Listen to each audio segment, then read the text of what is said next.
할렐루야. 오늘도 우리에게 새날을 주신 하나님께 감사드립니다. 기도하겠습니다. 사랑과 은혜가 풍성하신 하나님 아버지, 이 아침에도 저희들을 주님의 말씀 앞으로 불러주신 은혜에 감사드립니다. 하나님께서 우리에게 말씀하여 주실 때 그 말씀 가운데 주시는 위로를 통하여 오늘 하루를 살아갈 수 있도록 인도하여 주시옵소서. 감사드리며 예수님의 이름으로 기도합니다. 아멘. 오늘부터 하박국 선지서의 말씀을 함께 살펴보게 되었습니다. 하박국 선지자는 남유다 왕국이 멸망하기 직전에 활동했던 선지자였습니다. 좀 더 구체적으로 하박국 선지자의 시대를 살펴보면 대략 주전 609년에서 605년 정도입니다. 이 당시는 유다 왕국의 성군이었던 요시야 왕이 죽고 그의 맏아들이었던 엘리야김 또는 여호야김이 왕으로 있었던 시기였습니다.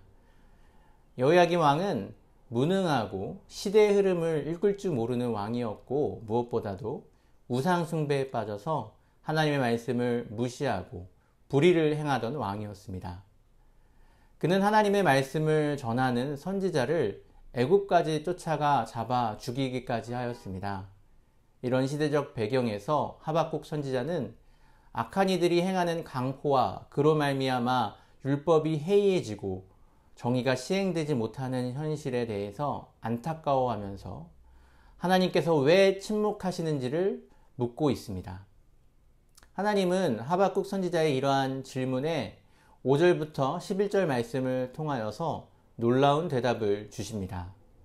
하나님은 하박국 선지자에게 그의 시야를 돌려서 여러 나라를 보라고 말씀하고 계십니다.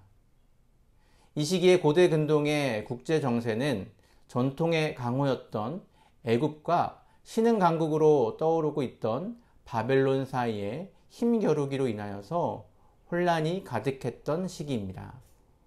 하나님은 그 중에서 갈대아 사람, 즉 바벨론을 일으키셨다고 말씀하시면서 그들이 여러 나라를 점령할 것이라고 말씀하십니다.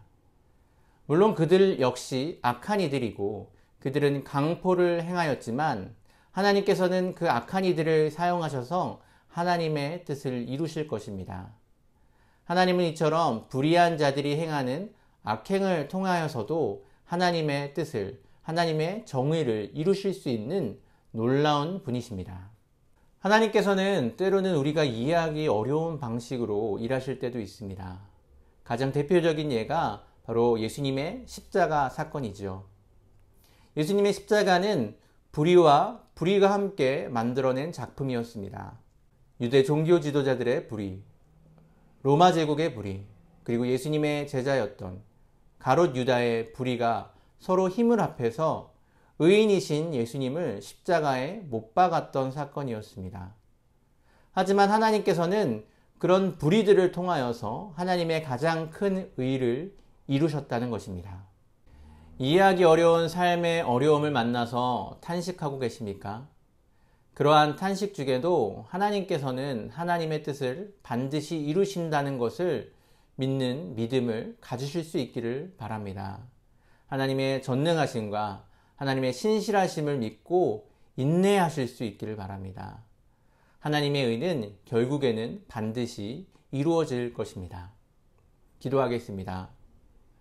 역사를 주관하시는 하나님 아버지, 우리가 이해하기 어려운 삶의 어려움 가운데서도 하나님의 의는 반드시 이루어질 것을 믿음으로 말미암아 주님께 찬양과 영광을 올려드립니다. 오늘 하루를 살아갈 때도 주님의 신실하심과 전능하심을 믿고 인내하며 승리하는 우리의 삶이 될 수 있도록 인도하여 주시옵소서. 감사드리며 예수님의 이름으로 기도합니다. 아멘.